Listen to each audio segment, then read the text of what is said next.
Indian വനിതാ team captain Harmanpreet കൗറിനെതിരെ Bangladesh വനിതാ team ക്യാപ്റ്റന്റെ പരാമർശം വിവാദത്തിൽ. യുവതാരങ്ങളെ ശാരീരികമായി ഉപദ്രവിച്ചുവെന്ന ആരോപണങ്ങൾ പ്രതികരിക്കുമ്പോൾ ജൂനിയർ താരങ്ങളെ ഉപദ്രവിക്കാൻ താൻ ഇന്ത്യൻ ക്യാപ്റ്റൻ ഹർമൻപ്രീത് കൗർ അല്ല എന്നായിരുന്നു ബംഗ്ലാദേശ് ക്യാപ്റ്റൻ നിഗർ സുൽത്താനയുടെ പ്രതികരണം.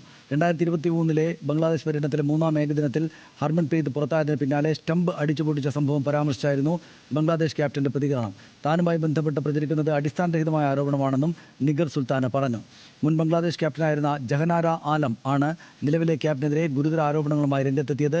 നിഗർ സുൽത്താന യുവതാരങ്ങളെ പീഡിപ്പിച്ചെന്നും സ്ഥിരമായി ഉപദ്രവിക്കാറുണ്ട് എന്നുമായിരുന്നു ജഹനാരയുടെ ആരോപണങ്ങൾ.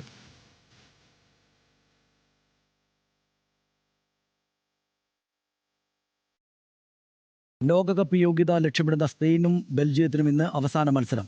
ഗ്രൂപ്പ് ജേതാക്കളായി യോഗ്യത നേടാനാണ് ഇരു ടീമും കളത്തിൽ ഇറങ്ങുന്നത്. സ്പെയിന് തുർക്കിയാണ് എതിരാളികൾ. തുർക്കിയോട് വൻ തോൽവി ഏറ്റുവാങ്ങിയില്ലെങ്കിൽ സ്പെയിൻ യോഗ്യത ഉറപ്പിക്കും. ബെൽജിയം ലിച്ചൻസ്റ്റൈനെ നേരിടും.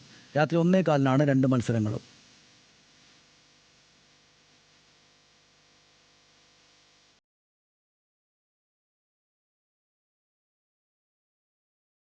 ഓസ്ട്രേലിയൻ കായിക രംഗത്തെ പരമോന്നത ബഹുമതിയായ ഡോൺ അവാർഡ് സ്വന്തമാക്കി ഓസ്കാർ പിയാസ്ട്രി.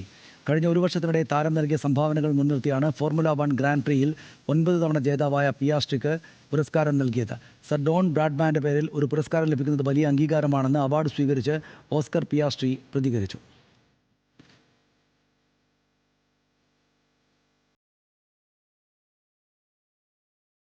അടുത്ത വർഷത്തെ ലോകകപ്പ് കാണാൻ ടിക്കറ്റ് എടുത്തവർക്ക് വിസ നടപടിക്രമങ്ങളിൽ മുൻഗണന ലഭിക്കുമെന്ന് US president Donald Trump.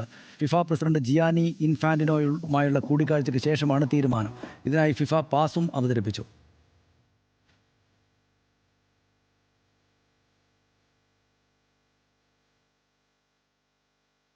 Asia cup യോഗ്യതാ മത്സരത്തിൽ ഇന്ത്യ ഇന്ന് ബംഗ്ലാദേശിനെ നേരിടും. ഓസ്ട്രേലിയൻ താരമായിരുന്ന റയാൻ വില്യംസ് ഇന്ത്യയുടെ നീലക്കുപ്പായത്തിൽ ഇന്ന് അരങ്ങേറും.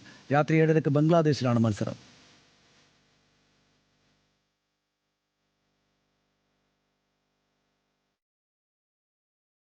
സൂപ്പർ ലീഗ് കേരളയിൽ കുതിപ്പ് തുടരാൻ തൃശൂർ മാജിക് FC ഇന്നിറങ്ങും. 1-ാം സ്ഥാനം ലക്ഷ്യമിട്ടെത്തുന്ന കാലിക്കറ്റ് FC ആണ് തൃശൂരിൻ്റെ എതിരാളികൾ. ലീഗിൽ തലപ്പത്ത് തുടരാനാണ് തൃശൂർ ഇറങ്ങുന്നത്.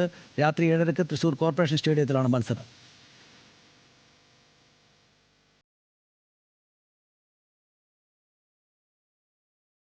ചെസ് ലോകകപ്പിൽ സെമി ലക്ഷ്യമിട്ട് ഇന്ത്യൻ താരം അർജുൻ എരിഗൈസി ഇന്നിറങ്ങും. 6-ാം റൗണ്ടിലെ ആദ്യ മത്സരത്തിൽ ചൈനീസ് ഗ്രാൻഡ് മാസ്റ്റർ വെയ്യുമായി സമനില വഴങ്ങിയതിനാൽ ഇന്നത്തെ മത്സരം നിർണായകമാണ്. ഇന്നും സമനിലയായാൽ മത്സരം ടൈ ബ്രേക്കറിലേക്ക് പോകേണ്ടി വരും. 24 ഇന്ത്യൻ താരങ്ങൾ അണിനിരന്ന ടൂർണമെൻറ്റിൽ അവശേഷിക്കുന്നത് അർജുൻ മാത്രമാണ്.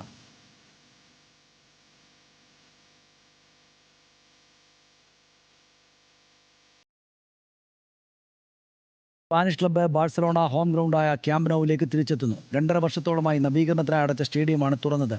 ശനിയാഴ്ച സ്പാനിഷ് ലീഗിൽ അത്ലറ്റിക്കോ ബിൽബാവോയുമായി ക്യാമ്പ് നൗവിൽ ബാഴ്സ ഏറ്റുമുട്ടും.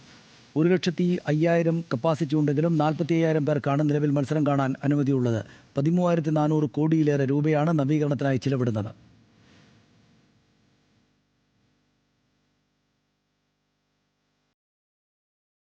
പാകിസ്ഥാൻ ആതിഥേയരാകുന്ന ത്രിരാഷ്ട്ര ക്രിക്കറ്റ് ടൂർണമെന്റിന് ഇന്ന് തുടക്കം. ശ്രീലങ്ക, സിംബാബ്വെ ടീമുകളാണ് പരമ്പരയിലുള്ള മറ്റു ടീമുകൾ. ഇന്ന് പാകിസ്ഥാൻ സിംബാബ്വെയെ നേരിടും. എല്ലാ ടീമുകളും പരസ്പരം 2 മത്സരങ്ങളിൽ വീതം ഏറ്റുമുട്ടും. കൂടുതൽ പോയിന്റ് നേടുന്ന ടീമുകൾ ഫൈനലിൽ ഏറ്റുമുട്ടും. നവംബർ 29-നാണ് ഫൈനൽ മത്സരം. ഭീകരാക്രമണത്തിന്റെ പശ്ചാത്തലത്തിൽ എല്ലാ മത്സരങ്ങളും റാവൽപിണ്ടി സ്റ്റേഡിയത്തിലാണ് നടക്കുക.